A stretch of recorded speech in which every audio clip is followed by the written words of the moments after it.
तो दोस्तों, जय श्री राम। मैं रवि कुमार एक बार फिर आपका स्वागत करता हूं मेरे YouTube चैनल पर। हमारे हिंदू धर्म का इतिहास बहुत ही पुराना है और हमारे धर्म में बहुत ही प्राचीन और महान ग्रंथ है जिनके बारे में अपने इस चैनल में जानकारी देने जा रहा हूं। दोस्तों, अगर आप भी भगवान श्री रामचंद्र जी व जटा में चंद्रमाधारी देवों के देव महादेव के भक्त हैं तो मेरे इस चैनल को लाइक, सब्सक्राइब और कमेंट जरूर करें। हर हर महादेव।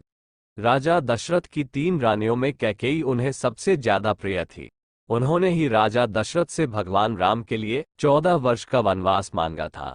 यही कारण है लोगों ने कैकेयी को नकारात्मक रूप में देखा है।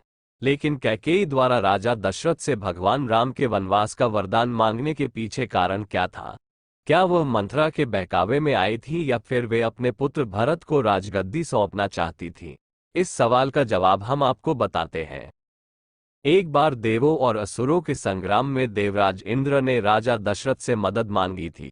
उस वक्त राजा दशरथ के साथ रानी कैकेयी भी उनकी सारथी बनकर गई थी। युद्ध भूमि में रानी कैकेयी ने राजा दशरथ की प्राणों की रक्षा की थी, जिससे खुश होकर राजा दशरथ ने कैकेयी से 2 वरदान मांगने को कहा था, लेकिन कैकेयी ने कहा कि वह समय आने पर वरदान मांगेगी। आगे चलकर कैकेयी ने अपने दोनों वरदान दशरथ से मांगे, जिनमें एक श्री राम के वनवास से जुड़ा था और दूसरा कि उनके पुत्र भरत को गद्दी पर बिठाने से। लेकिन ऐसे वरदान कैकेयी न मांगे क्यों? दरअसल राजा दशरथ की रानी कैकेयी राजा अश्वपति की बेटी थी। राजा अश्वपति के राजपुरोहित श्रवण कुमार के पिता रत्नेशी थे। कैकेयी को वेद शास्त्रों की शिक्षा रत्नेशी ने ही दी थी। उन्होंने कैकेयी को बताया था कि राजा दशरथ की कोई संतान राजगद्दी पर नहीं बैठ पाएगी। इसके साथ ही ज्योतिष गणना के आधार पर उन्होंने ये भी बताया था कि दशरथ की मृत्यु के बाद यदि 14 वर्ष के दौरान कोई संतान गद्दी पर बैठी भी तो रघुवंश का नाश हो जाएगा।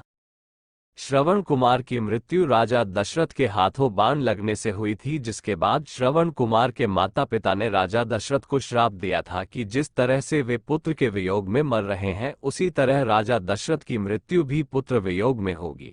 कैकेयी को इसके बारे में पता था। राम दशरथ के सबसे बड़े बेटे थे। राजा दशरथ की मृत्यु पुत्र वियोग में होने का मतलब था कि राम की मृत्यु। कैकेयी राम से बहुत प्रेम करती थी और उन्हें खोना नहीं चाहती थी, इसलिए उन्होंने राम के लिए 14 वर्षों का वनवास मांग लिया। कैकेयी यह भी नहीं चाहती थी कि राम रघुवंश के नाश का कारण बने और उन्होंने यह वरदान मांगा कि भरत को राज्य दिया जाए।